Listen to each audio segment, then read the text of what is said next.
Okay, welcome back to the deep dive. Today we're doing exactly what we set out to do on this show, really getting into a source, digging deep to, figure out what makes it tick. Mm-hmm. And the source we're looking at today, it explores something that's presented as, completely non-negotiable, Yep. really essential if you want to see large-scale transformation happen in communities. That's right. This document gets into the critical, foundational role of prayer, but in a very specific way. How so? Well, it's not just about personal devotion, that kind of thing. It argues prayer is actually a fundamental strategic element, something that's required to catalyze certain kinds of movements, specifically what the source calls disciple-making movements. Okay, disciple-making movements. So our mission here in this deep dive is basically to unpack this source, understand why it frames prayer not just as like a good idea, but as a necessary prerequisite for this kind of big change. Yeah, and we want to pull out the key insights, maybe some surprising bits, and definitely the practical stuff it suggests. Right. And the starting point, the core observation you mentioned, it sounds pretty bold. It is genuinely striking. The source claims, and this is based on looking at actual global movements, that every single disciple-making movement has a prayer movement that comes first. Yeah, every single one. It's what it says. It's not just presented as, a nice theological concept or something hopeful. It's framed as a non-negotiable pattern. You just don't see the big movement without the prayer happening first. Okay, wow. So if prayer is that fundamental, where does the source say this whole journey begins? It starts pretty pointedly, actually, with the individual. With you. Yeah. It starts with you becoming a person of prayer yourself. That's the foundation. And this is where it gets kind of intense, right? The time commitment. Oh, yeah. This is where the source drops a detail that really makes you stop and think. When researchers looked at the leaders who were actually seeing these movements happen, we're talking people responsible for starting literally hundreds of new churches or groups every year. Hundreds a year. Okay, right. They found this common denominator, this level of commitment. A lot of these leaders, they had regular jobs. Like normal jobs. Yeah, normal jobs. While averaging, get this, 3 hours of personal prayer and 3 hours of team prayer. Per day. Daily. Wow. 6 hours of prayer a day. And that's not all. On top of that, they often dedicated a full day every week and a whole weekend every month, specifically to fasting and praying together as a team. Okay, that level of intentionality is just, it's way beyond what most people would probably think of as a strong prayer life. Yeah. Especially with a job. Exactly. So the key insight here seems to be, to get these movement-level results, this source says you need a personal and team prayer commitment that's incredibly intense, like 6 hours daily plus dedicated fasting time. Is that summing it up? That sums it up pretty well. It definitely challenges the idea that, a few minutes here and there is enough if you're aiming for broad transformation. And it's not just about reciting lists, right? No, definitely not. The source really emphasizes prayer as conversation, as intimacy. Like the marriage analogy it uses. Exactly that. It says, if all you ever do is hand your spouse a list, get milk, pick up dry cleaning. Sure, you're communicating information. But you're not building intimacy, are you? You're not deepening the relationship. Right. Makes sense. And the source argues we often do that with God. We just show up with our list of needs, our requests, without actually spending time just talking with him, sharing our thoughts, or crucially, listening to his. Okay. And the source uses some movie analogies to make this point clear, doesn't it? Something about serenity. Yeah, it does. The Serenity one is great. It's that scene where Captain Maul is teaching River Tam how to fly the ship. Okay. And she's telepathic, right? So she knows everything he's going to say. But when he asks her if she knows the first rule of flying, she says, I do, but I like to hear you say it. And the author apparently felt God say right then, that's it. That's exactly how I feel. So the point is, God already knows everything. Right. He's omniscient. He knows your thoughts, your needs, what you're about to say. But that shouldn't stop us from actually having the conversation. Exactly. It shouldn't be an excuse for not talking, for not expressing ourselves to him. It's about the relationship, the connection itself, not just data transfer to an all-knowing deity. That reframes it quite a bit, makes it less of a duty and more of a conversation. Precisely. And then there's the act of valor example. Right, the Navy SEAL movie. How did that fit in? Well, the author was watching a scene, the rescue scene, and instead of just, watching it like a movie, he paused and asked God, what do you think about this scene? Okay, interesting approach. And what God apparently highlighted wasn't the action, the tactics, or anything like that. It was the small, tender things the SEALs did. Like what? Like cutting the ties that bound the woman they were rescuing, covering her nakedness when they found her, telling her, "We're here to take you home," using their own bodies as shields to protect her, and later, gently dressing her wounds. And the insight was, The insight was God saying, essentially, that's what I do. He rescues us, cuts the ties binding us, covers our shame, tells us we're coming home, protects us, heals our wounds.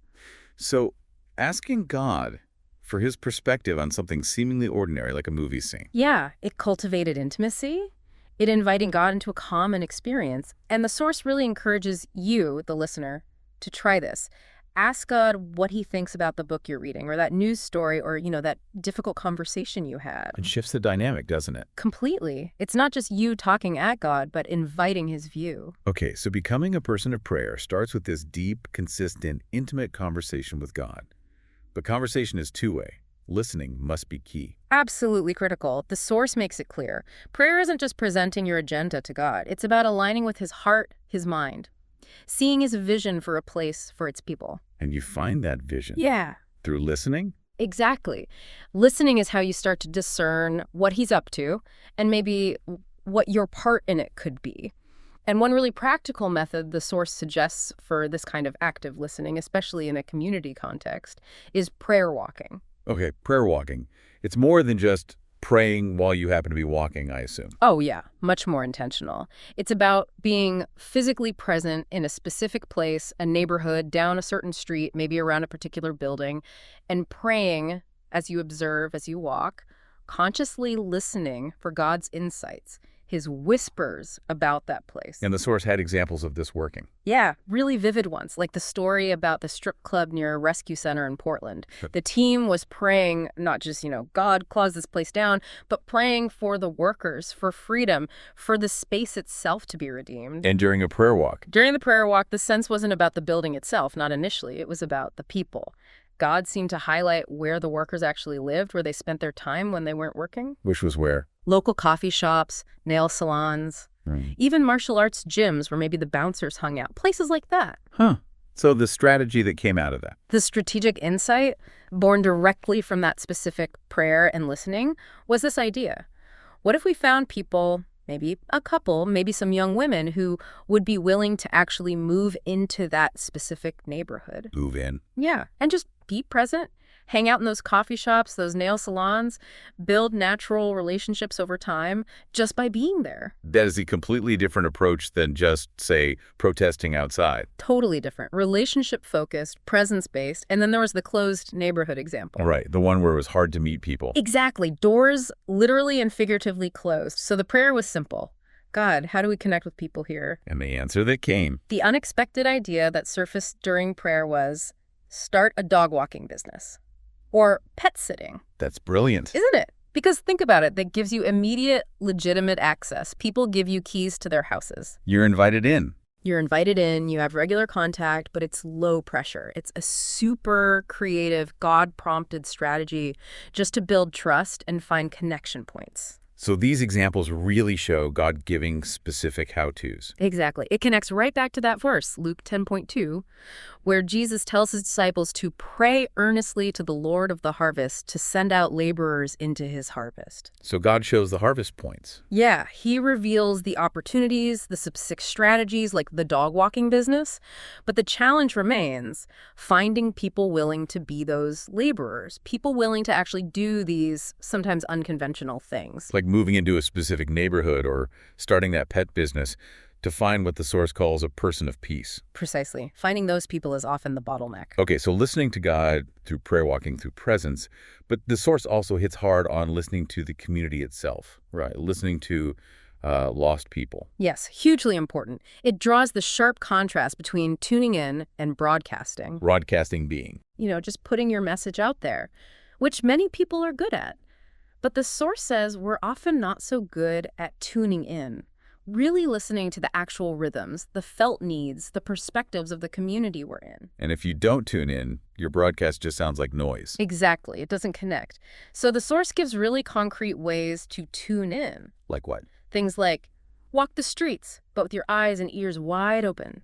Eat at the local places. Observe people. What are their ages? How do families interact? How do people dress? Where do they shop? Are businesses behind bars? Do people make eye contact on the street? So real observation. Deep observation.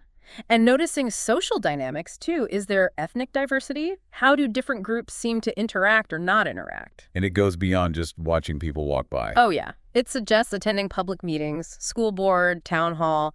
What are people concerned about? Maybe even doing ride-alongs with police or firefighters. Following local media, not just the big news, but local papers, community bloggers, neighborhood Facebook groups. What are people actually talking about? What are their hopes, their fears, the problems they see? Exactly. And that kind of deep listening, the source argues, gives you the essential material you need to pray effectively. How so? Because you move from praying these sort of general, vague prayers for the community. Oh, as our city. Right. To praying informed, specific, targeted prayers based on the real dynamics, the actual felt needs you've seen and heard. That makes sense. And there was a communication tip in there too, wasn't there? About how to ask questions. Yes. Really practical. Instead of hitting people with confrontational why questions, like, why do you think that? Which can put people on the defensive. Use phrases like, help me understand. Help me understand why you feel that way, or help me understand your perspective on this. Exactly. That one little shift changes the whole goal. It moves from debate or trying to correct someone immediately to genuinely seeking understanding. It creates safety. That feels applicable way beyond just this context. Totally. And the source kind of throws in that old wisdom, there's a reason we have 2 ears and 1 mouth. Maybe use them in that proportion. Maybe spend more time tuning in than broadcasting. Yeah. Okay, so we've got cultivating personal prayer and intimacy, listening to God through presence and prayer walking, and actively listening to the community. What's next? The source moves towards praying for others and then mobilizing prayer, right? Yes, this is where it shifts from the personal foundation to the collective force multiplier, which the source insists is absolutely necessary for seeing movement. And it starts with becoming someone who prays for others intentionally. Right. The author shares a bit about his own journey, how he was inspired by those leaders doing the 6 hours a day, and realized he needed to be much more intentional about praying for people, not just asking them to pray for him. And that led to this prayer calendar idea. Yeah, a really simple but potentially powerful practice described in the source. How does it work? Pretty straightforward. Make a list of, say, 30 Christian friends or contacts. Okay. One for each day of the month, roughly. Exactly.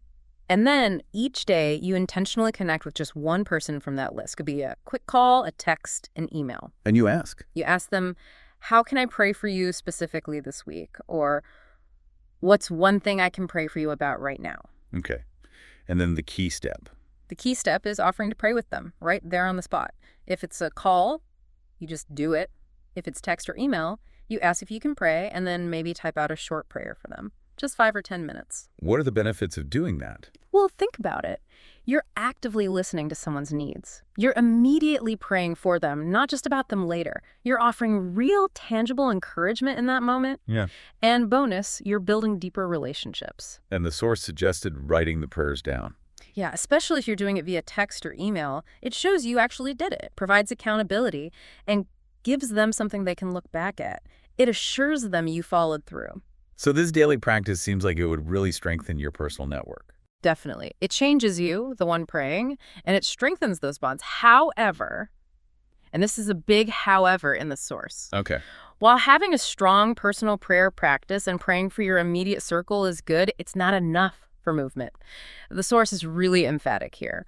A movement requires mobilizing an extensive prayer network, something far bigger than your personal contacts or your small group. Extensive, Luke. How extensive are we talking? The scale mentioned is, well, it's kind of jaw-dropping. Give me an example. Okay, the Bhojpuri movement in India. A massive multiplication of disciples, churches, groups. The source claims they had over 100,000 people praying regularly. 100,000. 100,000. And this is before the internet was widespread, before easy global communication.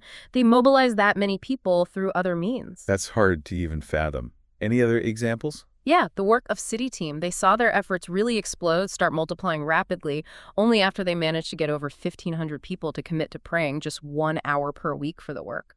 1,500 people, 1 hour a week. And that led to? That level of prayer commitment. The source connects it directly to seeing over 1,600 discovery groups start. multiplying down through 8 generations. Okay, so there's another huge insight here. Movement seems to require prayer on a scale most of us probably haven't even considered. Not just a few people, but mobilizing thousands, maybe tens of thousands, praying consistently. That's exactly the takeaway. And it contrasts really sharply with the experience of many missionaries or church planters. How so? They might be doing all the right activities, engaging people, starting groups, sharing the gospel, but they feel stuck, frustrated. There's no real momentum, no multiplication. And the source suggests the missing piece might be. When you look closer, the source suggests their prayer support network is often quite small, maybe under 100 people, and communication might be infrequent, like just a monthly newsletter asking for general prayer. And the conclusion from the source is pretty blunt about that level. Yeah, it's blunt. It basically says, that level of prayer support, while appreciated and good for the individuals, is simply insufficient fuel to create the spiritual environment where a disciple-making movement can actually ignite and spread. So if you want to see movement, Disciple makers must see it as part of their core work to intentionally recruit, train, and mobilize extensive prayer networks. It's not optional, it's not supplementary, it's presented as absolutely foundational. Without it, movement doesn't happen. okay, that makes sense. But mobilizing people is one thing. Teaching them how to pray effectively for this specific kind of work seems like another challenge. It is, and the source puts that responsibility squarely on the leader. People often don't know how to pray specifically for movement work, or for the complexities of a community, or for the different stages involved. You have to teach them. And the model for teaching prayer is? Jesus himself, according to the source, pointing to Luke chapter 11. How did Jesus model it? Well, first, he prayed himself. He set the example. Second, when asked, he gave his disciples a model, an outline, what we call the Lord's Prayer. And third, he taught them about the right attitude for prayer persistence. Ask, seek, knock, don't give up. So, example, outline, attitude. How does the source translate that into practical steps for today? A key way is by facilitating prayer gatherings. Okay, but that sounds like it could get complicated or intimidating. Doesn't have to be. The source emphasizes keeping it simple, precisely so it's reproducible. Simple like? Like, just invite some friends. Set a very clear start time and end time that's important for busy people, and make it clear up front. The main focus of this time together is prayer. Okay, what about the structure? The suggested structure is really practical, especially thinking about Western cultures maybe. Right. Maybe allow 30 minutes for just hanging out, social connection, catching up. Okay, it builds community. Right. Then gather everyone for the focused prayer time. And again, keep that part manageable, maybe an hour or so total for the gathering, so people feel they can actually host one themselves. And how do you guide the prayer time itself? Using scripture is a powerful recommendation from the source. Read a passage together, then prompt people to pray based on different parts of that text. Pause for people to actually pray out loud. Any examples of using scripture like that? Yeah, the source uses the parable of the prodigal son. It's a great example. How would that guide prayer for a community? Well, you could read the story and then pray about, say, how the community might be squandering its resources, financial, relational, spiritual, like the son did. You could pray about the spiritual hunger people might be feeling. Pray for people to come to their senses about their need for God. Pray for pathways for people to return to God. Pray for celebration when people do come back. See how the story provides themes. Yeah, that makes the prayer much more focused and grounded.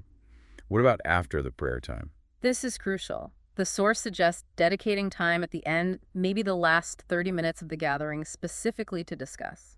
What did you sense God might have been saying or highlighting during our prayer time? So it's not just praying, but listening together for God's direction, discernment. Exactly. That shared listening and discernment is key. And the goal isn't just one big meeting. No, definitely not. The goal is multiplicative. It's to catalyze many small, regular gatherings, maybe monthly. The source throws out a big number, like aiming for 100 or more such gatherings happening across a city or region. Why so many? To mobilize a significant number of local people, maybe 500 to 1,000, who are praying regularly and specifically for movement in their own community. It's about breadth and depth. So the prayer gatherings themselves need to multiply, just like the disciple-making groups. That's the idea. It mirrors the movement goal. And this can extend beyond just local people, too. How so? For partners who live far away? Yeah. Recruit those distant connections into your prayer network. You could use a similar outline for their prayer times, maybe even join them briefly via video call during their gathering. To do what? To share very specific current needs. And crucially, ask them to pray specifically for the engagement activities you have planned for the very next week. Then, and this is important, follow up with them afterwards to share how God answered those prayers. That builds faith and keeps them engaged. Wow. And what about encouraging others to start their own prayer efforts? Yes. Encourage everyone in your prayer network, everyone attending these gatherings, to develop their own 30-person prayer calendars. Cascading the practice. Exactly. Imagine if just 10 people in your network start doing that. Suddenly, you've potentially got 300 more people being prayed for regularly by someone who cares, who's listening to their needs. It fosters this whole culture of prayer where, the source argues, God is actively guiding and mobilizing his people. Okay, this is comprehensive. Prayer is personal. It involves listening to God and community. It needs to be mobilized broadly, and people need to be taught how to do it effectively. The final piece seems to be making sure the prayer is strategic, right? Tailored to the actual process. Absolutely. The source brings it all together by emphasizing that prayer is needed for each specific stage of trying to catalyze a disciple-making movement. And again, your prayer network needs to be taught how to pray into these different stages because the needs change. So what are some of those key stages and the specific prayer points the source mentions? Okay, first, just being a disciple who makes disciples. This is about the leader, the catalyst, their own walk, their resilience. What do you pray for there? The source says pray for them to have an inner core group, maybe just 2 to 5 really trusted people for accountability, for support, for sharing those vulnerable, specific prayer requests regularly, like weekly, keeps them grounded and covered. Makes sense. Yeah. What's next? Prayer itself sounds a bit meta, but you need to pray for the prayer network. Pray for prayer. Yeah, pray for its growth, for its multiplication, for its effectiveness, because according to the source, that network is the engine. So praying for the engine is strategic. Yeah. Then comes actually meeting people, right? Yeah. Engagement. Right. Pray for creativity and how to engage people. Pray for God to sovereignly lead you to the right people, the ones he's already preparing. And pray specifically for conversations to progress, moving from just casual chat to something more meaningful and eventually, ideally, to spiritual topics, all leading towards finding that person of peace. And this stage is risky. The source highlights that, yeah. Engagement efforts often fizzle out if you don't connect with these key receptive people. So prayer for God-specific guidance and divine appointments here is absolutely critical. You need his help to find the right doors. Which leads directly to finding a person of peace. Exactly. And the source defines this not just as finding someone friendly, but someone God has specifically prepared within a community, someone who is receptive themselves, and who also has influence within their existing network of relationships. So you pray for? You pray specifically for people with those characteristics, openness, influence, hospitality to emerge. You ask God to reveal them in the community you're focusing on. It's his work to raise them up. Okay, once you find that person of peace, discovery groups can start. What do you pray for then? Lots of things here. Pray for people to actually accept the invitation to come and explore Scripture together. Pray they bring their friends and family. Pray they engage deeply with the Bible stories, not just superficially. Pray they actually share what they're learning with others during the week. Pray they apply it to their lives. And for multiplication? Yes. Pray for new groups to naturally start out of the existing ones. Pray for visible life change in the group members. And critically, pray for everyone involved to learn to listen to and obey the Holy Spirit. What about opposition? Does the source mention that? Oh, definitely. Spiritual warfare. The source is very clear.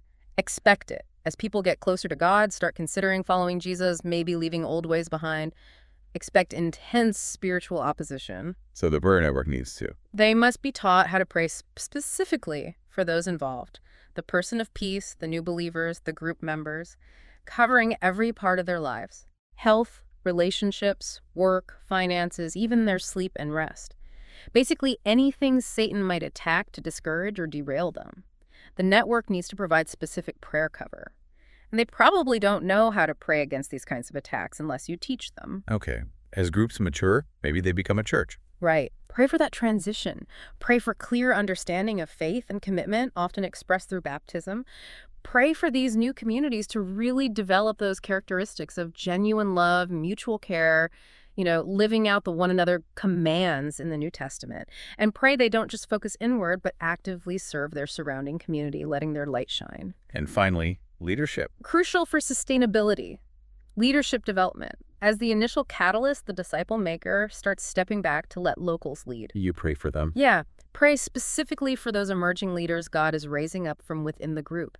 Pray for wisdom for them, for protection. Pray for the new groups they start. Pray for their ability to mentor others so the multiplication continues generation after generation. Wow. So looking at all these stages, the prayer needs are really specific and ongoing. Exactly. And the source just keeps circling back to its main point, reinforcing it through all these strategic prayer targets. Prayer isn't just a nice to have, it's indispensable. You can't have the movement without the prayer movement. You simply cannot have a disciple-making movement, according to this source, without a preceding, concurrent, and ongoing prayer movement that is broad, deep, and strategically focused on every single part of the process.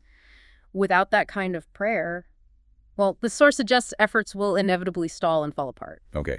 So pulling back now from this deep dive into the source, the central argument is incredibly strong, isn't it? Prayer, at least in this context of catalyzing movements, it's presented as something much more robust, much more strategic than maybe we typically think. Yeah, it's definitely not just about personal devotion, though that's the starting point. It's framed as this active, listening, community-engaged, broadly mobilized, and strategically targeted force. And this source basically says it's absolutely foundational if you want to see significant transformation, if you want to see these disciple-making movements emerge. Mm-hmm. It requires that deep personal intimacy and conversation with God. It requires actively listening both to his whispers and to the community's cries. It requires praying specifically, strategically for outcomes for people at every step. And intentionally recruiting and mobilizing a huge network to join you in that persistent, focused prayer. That's the picture it paints. It really does make you reconsider the potential of prayer when approached with that kind of scale and intentionality. It really does. And it leaves us, and you listening, with something pretty significant to chew on, doesn't it? Which is? Well, if the source is right, if deep intimacy with God really does come through that deliberate conversation, that active listening, asking for his perspective, not just on the big spiritual stuff, but on everything, movies, neighborhoods, news stories, how might applying that same intentionality transform things? Transform more than just our prayer lives. Yeah. How might it transform not just your understanding of prayer itself, but maybe your entire view of the world around you and your sense of your own place within whatever God is doing in it?